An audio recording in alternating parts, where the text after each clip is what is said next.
آسمان بیزا کمری نظر آتا ہے مجھے۔ مطلب کیا ہوا؟ لیڈی جہانگیر نے پوچھا۔ پتہ نہیں، عمران نے بڑی معصومیت سے کہا اور خیال انداز میں میز پر طبلہ بجانے لگا۔ صبح تک بارش ضرور ہوگی، لیڈی جہانگیر انگڑائی لے کر بولی۔ سر جہانگیر آج کل نظر نہیں آتے، عمران نے کہا۔ 1 ماہ کے لیے باہر گئے ہوئے ہیں۔ گڈ، عمران مسکرا کر بولا۔ کیوں؟ لیڈی جہانگیر اسے معنی خیز نظروں سے دیکھنے لگی۔ کچھ نہیں، کنفیوشس نے کہا ہے۔ مت بور کرو، لیڈی جہانگیر چڑھ کر بولی۔ ویسے ہی بائی دا وے، کیا تمہارا رات بھر کا پروگرام ہے؟ نہیں، ایسا تو نہیں۔ کیوں؟ میں کہیں تنہائی میں بیٹھ کر رونا چاہتا ہوں۔ تم بالکل گدھے ہو، بلکہ گدھے سے بھی بدتر۔ میں بھی یہی محسوس کرتا ہوں۔ کیا مجھے اپنی چھت کے نیچے رونے کا موقع دو گی؟ کنفیوشس نے کہا ہے۔ Imran please shut up. Lady Jahangir میں ایک لمڈور مرد کی طرح اداس ہوں۔ چلو اٹھو، لیکن اپنے کنفیوشس کو یہیں چھوڑ چلو۔ بوریت مجھ سے برداشت نہیں ہوتی۔ تقریباً 8 گھنٹے بعد عمران لیڈی جہانگیر کے خوابگاہ میں کھڑا اسے آنکھیں پھاڑ پھاڑ کر دیکھ رہا تھا۔ لیڈی جہانگیر کے جسم پر صرف شبخوانی کا لبادہ تھا۔ وہ انگڑائی لے کر مسکرانے لگی۔ کیا سوچ رہے ہو؟ اس نے بھرائی ہوئی آواز میں پوچھا۔ میں سوچ رہا تھا کہ آخر کسی مثلث کے تینوں زاویوں کا مجموعہ 2 زاویہ قائمہ کے برابر کیوں ہوتا ہے؟ پھر بکواس شروع کر دی تم نے۔ لیڈی جہانگیر کی نشیلی آنکھوں میں جلال جھانکنے لگی۔ مائی ڈیئر لیڈی جہانگیر، اگر میں یہ ثابت کر دوں کہ زاویہ قائمہ کوئی چیز ہی نہیں ہے تو دنیا کا بہت بڑا آدمی ہو سکتا ہوں، جہنم میں جا سکتے ہو۔ لیڈی جہانگیر برا سا منہ بنا کر بڑبڑائی۔ جہنم؟ کیا تمہیں جہنم پر یقین ہے؟ عمران، میں تمہیں دھکے دے کر نکال دوں گی۔ لیڈی جہانگیر، مجھے نیند آ رہی ہے۔ سر جہانگیر کی خوابگاہ میں ان کا سلیپنگ سوٹ ہوگا، پہن لو۔ شکریہ۔ خوابگاہ کدھر ہے؟ سامنے والا کمرہ، لیڈی جہانگیر نے کہا اور بے چینی سے ٹہلنے لگی۔ عمران نے سر جہانگیر کی خوابگاہ میں گھس کر اندر سے دروازہ بند کر لیا۔ لیڈی جہانگیر ٹہلتی رہی۔ 10 منٹ گزر گئے۔ آخر وہ جلا کر سر جہانگیر کی خوابگاہ کے دروازے پر آئی۔ دھکا دیا، لیکن اندر سے چٹکنی چلا دی گئی تھی۔ کیا کرنے لگے عمران؟ اس نے دروازہ تھپتھپانا شروع کر دیا، لیکن جواب ندارت۔ پھر اسے ایسا محسوس ہوا جیسے عمران خراٹے بھر رہا ہو۔ اس نے دروازے سے کان لگا دیے۔ حقیقتاً وہ خراٹوں ہی کی آواز تھی۔ پھر دوسرے لمحے میں وہ ایک کرسی پر کھڑی ہو کر دروازے کے اوپری شیشہ سے کمرے کے اندر جھانک رہی تھی۔ اس نے دیکھا کہ عمران کپڑے جوتوں سمیت سر جہانگیر کے پلنگ پر پڑا خراٹے لے رہا ہے، اور اس نے بجلی بھی نہیں بجھائی تھی۔ وہ اپنے ہونٹوں کو دائرہ کی شکل میں سکیرے عمران کو کسی بھوکی بلی کی طرح گھور رہی تھی۔ پھر اس نے ہاتھ مار کر دروازے کا ایک شیشہ توڑ دیا۔ نوکر شاہد شاگرد پیشے میں سوئے ہوئے تھے، ورنہ شیشے کے چھناکے ان میں سے ایک آدھ کو ضرور جگا دیتے۔ ویسے یہ اور بات ہے کہ عمران کی نیند پر ان کا ذرہ برابر بھی اثر نہ پڑا ہو۔ لیڈی جہانگیر نے اندر ہاتھ ڈال کر چٹکنی نیچے گرا دی۔ نشے میں تو تھی ہی، جسم کا پورا زور دروازے پر دے رکھا تھا۔ چٹکنی کرتے ہی دونوں پٹ کھل گئے اور وہ کرسی سمیت خوابگاہ میں جا گری۔ عمران نے گنودہ آواز میں کراہ کر کروٹ بدلی اور بڑبڑانے لگا۔ ہاں ہاں، سینٹیلک گیس کی بو کچھ میٹھی میٹھی سی ہوتی ہے۔ پتہ نہیں وہ جاگ رہا تھا یا خواب میں بڑبڑایا تھا۔ لیڈی جہانگیر فرش پر بیٹھی اپنی پیشانی پر ہاتھ پھیر کر بسو رہی تھی۔ 2-3 منٹ بعد وہ اٹھی اور عمران پر ٹوٹ پڑی۔ سور کمینے، یہ تمہارے باپ کا گھر ہے، اٹھو نکلو یہاں سے۔ وہ اسے بری طرح جھنجھوڑ رہی تھی۔ عمران وہ کھلا کر اٹھ بیٹھا۔ ہائے، کیا سب بھاگ گئے؟ دور ہو جا یہاں سے۔ لیڈی جہانگیر نے اس کا کالر پکڑ کر جھٹکا مارا۔ ہاں ہاں، سب ٹھیک ہے۔ عمران اپنا گریبان چھڑا کر پھر لیٹ گیا۔ اس بار لیڈی جہانگیر نے بالوں سے پکڑ کر اسے اٹھایا۔ ہائے، کیا ابھی نہیں گیا؟ عمران جلا کر اٹھ بیٹھا۔ سامنے ہی قد آدم آئینہ رکھا ہوا تھا۔ اوہ، تو آپ ہیں؟ وہ آئینے میں اپنا عکس دیکھ کر بولا، پھر اس طرح منہ بنا کر اٹھا جیسے اس پر حملہ کرے گا۔ اس طرح آہستہ آہستہ آئینے کی طرف بڑھ رہا تھا، جیسے کسی دشمن سے مقابلہ کرنے کے لیے پھونک پھونک کر قدم رکھ رہا ہو۔ پھر اچانک سامنے سے ہٹ کر ایک کنارے پر چلنے لگا۔ آئینے کے قریب پہنچ کر دیوار سے لگ کر کھڑا ہو گیا۔ لیڈی جہانگیر کی طرف دیکھ کر اس طرح ہونٹوں پر انگلی رکھ لی جیسے وہ آئینے کے قریب نہیں بلکہ کسی دروازے سے لگا کھڑا ہو، اور اس بات کا منتظر ہو کہ جیسے ہی دشمن دروازے میں قدم رکھے گا وہ اس پر حملہ کر بیٹھے گا۔ لیڈی جہانگیر حیرت سے آنکھیں پھاڑے اس کی یہ حرکت دیکھ رہی تھی، لیکن اس سے قبل کہ وہ کچھ کہتی، عمران نے پینترا بدل کر آئینے پر ایک گونسا رسیدی کر دیا۔ ہاتھ میں جو چوٹ لگی تو ایسا معلوم ہوا جیسے وہ یک بیک ہوش میں آ گیا ہو۔ لا حول ولا قوہ، وہ آنکھیں مل کر بولا اور کھسیانی ہنسی ہنسنے لگا۔ اور پھر لیڈی جہانگیر کو بھی ہنسی آ گئی، لیکن وہ جلدی سنجیدہ ہو گئی۔ تم یہاں کیوں آئے تھے؟ او، میں شاید بھول گیا، شاید اداس تھا۔ لیڈی جہانگیر، تم بہت اچھی ہو، میں رونا چاہتا ہوں، اپنے باپ کی قبر پر رونا، نکل جاؤ یہاں سے۔ Lady Jahangir, Confucius, shut up. Lady Jahangir اتنے زور سے چیخی کہ اس کی آواز بڑھ گئی۔ بہت بہتر، عمران سعادت مندانہ انداز میں سر ہلا کر بولا، گویا لیڈی جہانگیر نے بہت سنجیدگی اور نرمی سے اسے کوئی نصیحت کی تھی۔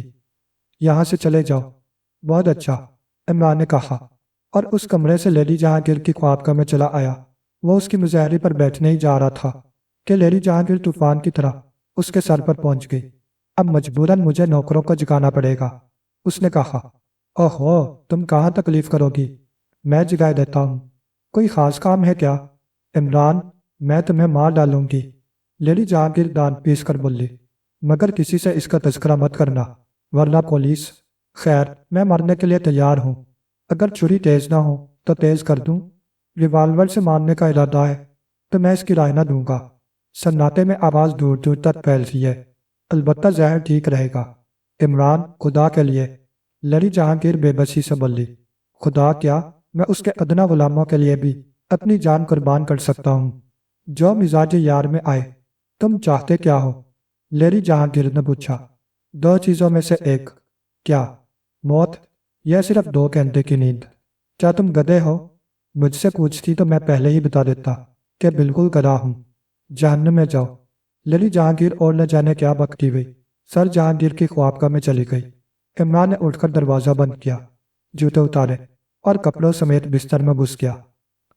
یہ سوچنا کدئی غلط ہوگا کہ عمران کے قدم یوں ہی بلا مقصد ٹپ ٹاپ نائٹ کلب کی طرف اٹھ گئے تھے۔ اسے پہلے ہی سے اطلاع تھی کہ سر جہانگیر آج کل شہر میں مقیم نہیں ہے، اور وہ یہ بھی جانتا تھا کہ ایسے مواقع پر لیڈی جہانگیر اپنی راتیں کہاں گزارتی ہے۔ یہ بھی حقیقت تھی کہ لیڈی جہانگیر کسی زمانے میں اس کی منگیتر رہ چکی تھی، اور خود عمران کی حماقتوں کے نتیجے میں یہ شادی نہ ہو سکی۔ سر جہانگیر کی عمر تقریباً 60 سال ضرور رہی ہوگی، لیکن قوا کی مضبوطی کی بنا پر بہت زیادہ بوڑھا نہیں معلوم ہوتا تھا۔ عمران دم سادے لیتا رہا۔ آدھا گھنٹہ گزر گیا۔ اس نے کلائی پر بندھی ہوئی گھڑی دیکھی اور پھر اٹھ کر خوابگاہ کی روشنی بند کر دی۔ پنجوں کے بھائی چلتا ہوا سر جہانگیر کی خوابگاہ کے دروازے پر آیا، جو اندر سے بند تھا۔ اندر گہری نیلی روشنی تھی۔ عمران نے دروازے کے شیشے سے اندر جھانکا۔ لیڈی جہانگیر مسحری پر اوندھی پڑی بے خبر سو رہی تھی۔ عمران پہلے کی طرح احتیاط سے چلتا ہوا سر جہانگیر کی لائبریری میں داخل ہوا۔ یہاں اندھیرا تھا۔ عمران نے جیب سے ٹارچ نکال کر روشن کی۔ یہ ایک کافی طویل و عریض کمرہ تھا۔ چاروں طرف بڑی بڑی الماریاں تھیں اور درمیان میں 3 لمبی لمبی میزیں۔ بہرحال یہ ایک ذاتی اور نجی لائبریری سے زیادہ ایک پبلک ریڈنگ روم معلوم ہو رہا تھا۔ مشرقی سرے پر ایک لکھنے کی بھی میز تھی۔ عمران سیدھا اسی کی طرف گیا۔ جیب سے وہ پرچہ نکالا جو اسے اس خوفناک عمارت میں پراسرار طریقے پر مرنے والے کے پاس سے ملا تھا۔ وہ اسے بغور دیکھتا رہا، پھر میز پر رکھے ہوئے کاغذات الٹنے پلٹنے لگا۔ تھوڑی دیر بعد وہ حیرت سے آنکھیں پھاڑے ایک رائٹنگ پیڈ کے لیٹر ہیڈ کی طرف دیکھ رہا تھا۔ اس کے ہاتھ میں دبے ہوئے کاغذ کے سن نامے، اور اس میں کوئی فرق نہ تھا۔ دونوں پر یکساں قسم کے نشانات تھے، اور یہ نشانات سر جہانگیر کے آباء و اجداد کے کارناموں کی یادگار تھے جو انہوں نے مغلیہ دور حکومت میں سر انجام دیے تھے۔ سر جہانگیر ان نشانات کو اب تک استعمال کر رہا تھا۔ اس کے کاغذات پر اس کے نام کی بجائے عموماً یہی نشانات چھپے ہوئے تھے۔ عمران نے میز پر رکھے ہوئے کاغذات کو پہلی سی ترتیب میں رکھ دیا اور چپ چاپ لائبریری سے نکل آیا۔ لیڈی جہانگیر کے بیان کے مطابق سر جہانگیر 1 ماہ سے غائب تھے۔ تو پھر عمران کا ذہن چوکڑیاں بننے لگا۔ آخر ان معاملات سے جہانگیر کا کیا تعلق؟ خوابگاہ میں واپس آنے سے پہلے اس نے ایک بار پھر اس کمرے میں جھانکا جہاں لیڈی جہانگیر سو رہی تھی، اور مسکراتا ہوا اس کمرے میں چلا آیا جہاں اسے خود سونا تھا۔ صبح 9 بجے لیڈی جہانگیر اسے بری طرح جھنجھوڑ کر جگا رہی تھی۔ Well done, well done. Imran ہڑبڑا کر اٹھ پڑا اور مسحری پر اکڑوں بیٹھ کر اس طرح تالی بجانے لگا جیسے کسی کھیل کے میدان میں بیٹھا ہوا کھلاڑیوں کو داد دے رہا ہو۔ یہ کیا بےہودگی ہے؟ لیڈی جہانگیر جھنجھلا کر بولی۔ سوری۔ وہ چونک کر لیڈی جہانگیر کو متحیرانہ نظروں سے دیکھتا ہوا بولا۔